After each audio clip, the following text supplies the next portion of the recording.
नमस्कार, स्वागत है आपका हमारे चैनल पर। स्वागत है आपका हमारे चैनल पर। उस वक्त की बड़ी खबर आ रही है देश की राजधानी दिल्ली से। आपके लिए बता दें कि मुख्यमंत्री अरविंद केजरीवाल और उपराज्यपाल वीके सक्सेना के बीच में फिर हुआ है एक बड़ा टकराव।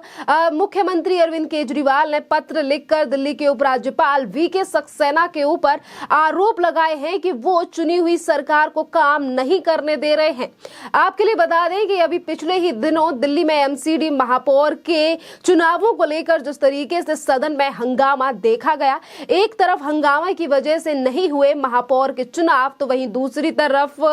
जो उपराज्यपाल की तरफ से 10 पार्षदों को किया गया था मनोनीत, उसी को लेकर आज भी आम आदमी पार्टी जो है वो बौखलाई हुई दिखाई दे रही है। और यही बड़ा कारण है कि एक तरफ मुख्यमंत्री अरविंद केजरीवाल तो वहीं दूसरी तरफ डिप्टी सीएम यानी कि मनीष सिसोदिया लगा रहे हैं उपराज्यपाल वीके सक्सेना के ऊपर आरोप। एक तरफ कहा जा रहा है कि चुनी हुई सरकार को नहीं करने दिया जा रहा है काम, तो वहीं दूसरी तरफ कहा जा रहा है कि केंद्र की मोदी सरकार के अधीन काम कर रहे हैं दिल्ली के उपराज्यपाल। दरअसल आखिरकार ये विवाद जो है वो पहली बार गहराता हुआ नजर नहीं आ रहा है, क्योंकि इससे पहले भी अगर हम दिल्ली के मुख्यमंत्री अरविंद केजरीवाल और उपराज्यपाल की बात करें तो इन दोनों के बीच के संबंध कभी ठीक ही नहीं थे, क्योंकि अरविंद केजरीवाल आए दिन यही आरोप लगाते हैं कि एलजी हमें काम नहीं करने दे रहे हैं। और आज जिस तरीके से पत्र लिखा गया है, लगातार सवाल पूछ रहे हैं दिल्ली के मुख्यमंत्री अरविंद केजरीवाल। इसके पीछे एक कारण ये भी है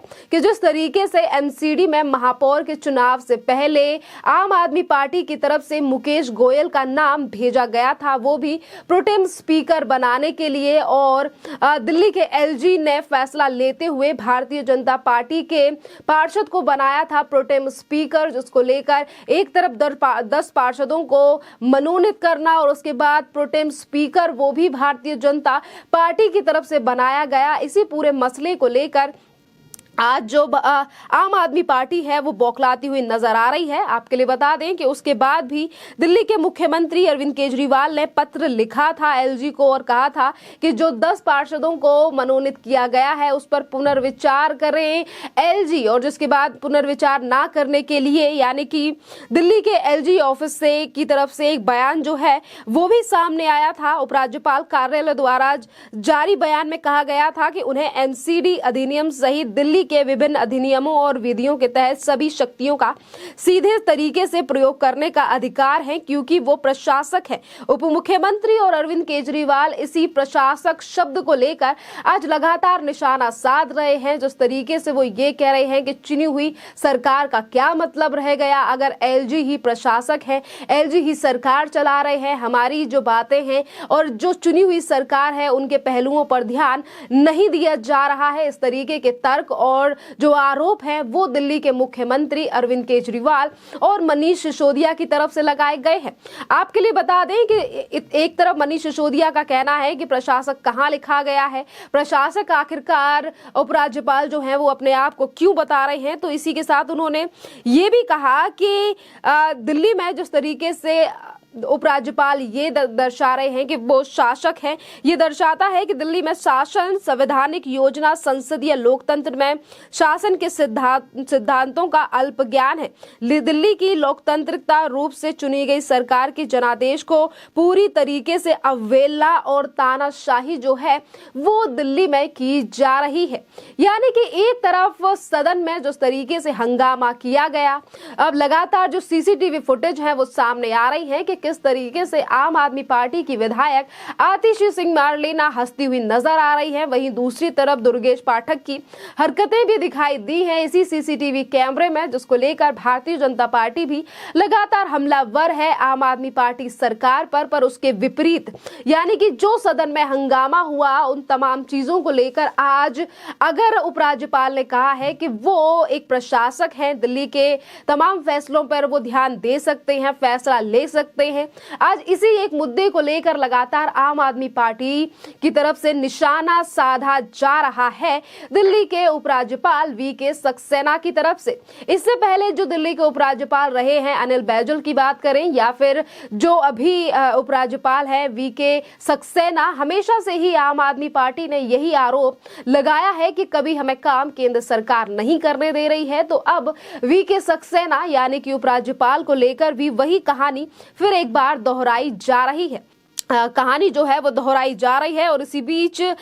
इसी पूरे मामले को लेकर जो बयान है वो भी सामने आया है। भारतीय जनता पार्टी के दिल्ली प्रदेश अध्यक्ष वीरेंद्र सचदेवा ने भी इस पूरे मामले को लेकर बयान दिया है और उन्होंने एएनआई से बात करते हुए कहा है कि मुख्यमंत्री अरविंद केजरीवाल द्वारा एल्डरमैन मुद्दे पर दिल्ली के उपराज्यपाल से लगातार किए जा रहा पत्राचार अब ये साफ दर्शा रहा है कि वह पुनः एक बार दिल्ली में एक बड़ा प्रशासनिक विवाद खड़ा करना चाह रहे हैं। ये जो निशाना है वो साधा गया है भारतीय जनता पार्टी के प्रदेश अध्यक्ष वीरेंद्र सचदेवा की तरफ से कि अरविंद केजरीवाल के पास अगर आज कोई मुद्दा नहीं है तो फिर एक बार वो एलजी को लेकर विवाद खड़ा करना चाहते हैं दिल्ली में, क्योंकि जैसा कि मैंने पहले जिक्र किया ये पहली बार नहीं है कि आम आदमी पार्टी सरकार की तरफ से आज जो आरोप है वो लगाया गया हो और ये कहा गया हो कि एलजी अपनी मनमानी चला रहे हैं या फिर चुनी हुई सरकार को काम नहीं करने दे रहे हैं। जहां मनीष सिसोदिया लगातार ये बयान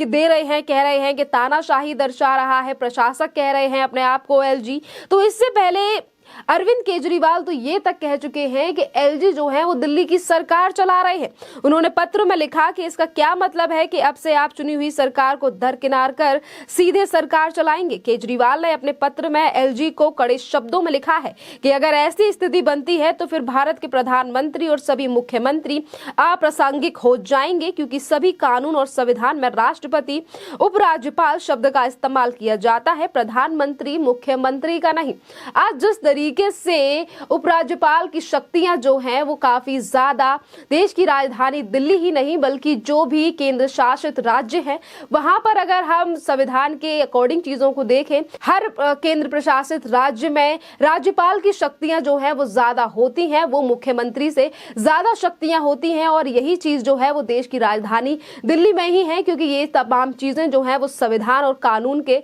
हिसाब से ही चल रही हैं। और अगर किसी भी चीज को लेकर फैसला लिया जाता है उपराज्यपाल की तरफ से तो आम आदमी पार्टी इसी तरीके से बात करती हुई नजर आती है और आरोप लगाए जाते हैं कि भारतीय जनता पार्टी के साथ मिलकर उपराज्यपाल काम कर रहे हैं, जो कि ये दर्शाता है कि एक तरफ अरविंद केजरीवाल सरकार जो है वो अपनी नाकामियों को छुपा रही है और वहीं दूसरी तरफ उपराज्यपाल को घेरने का प्रयास किया जा रहा है। खैर देखना अहम रहेगा कि अभी जो बयान लगातार आ रहे हैं आम आदमी पार्टी की तरफ से इस पर क्या जवाब आता है उपराज्यपाल के कार्यालय से और क्या जवाब देंगे उपराज्यपाल वी.के. सक्सेना, क्योंकि इससे पहले भी कई बार जब आरोप लगाए गए हैं तो कभी अरविंद केजरीवाल को फटकार कोर्ट से पड़ी है, जिस तरीके से उनके विधायकों ने दिल्ली के उपराज्यपाल वी.के. सक्सेना को लेकर करोड़ों के घोटाले के आरोप भी लगाए थे और वहां पर भी मुंह की खानी पड़ी थी आम आदमी पार्टी सरकार के तमाम विधायकों को। और इस पूरे मामले पर आखिरकार क्या जवाबदेही होगी दिल्ली के उपराज्यपाल वी.के. सक्सेना की, इसी पर भी सबकी नजरें टिकी हुई है, क्योंकि भारतीय जनता पार्टी भी लगातार हमलावर है आज आम आदमी पार्टी सरकार पर। खैर इस पूरे मसले पर आपकी जो भी राय हो आप हमें कमेंट करके जरूर बताइए। धन्यवाद।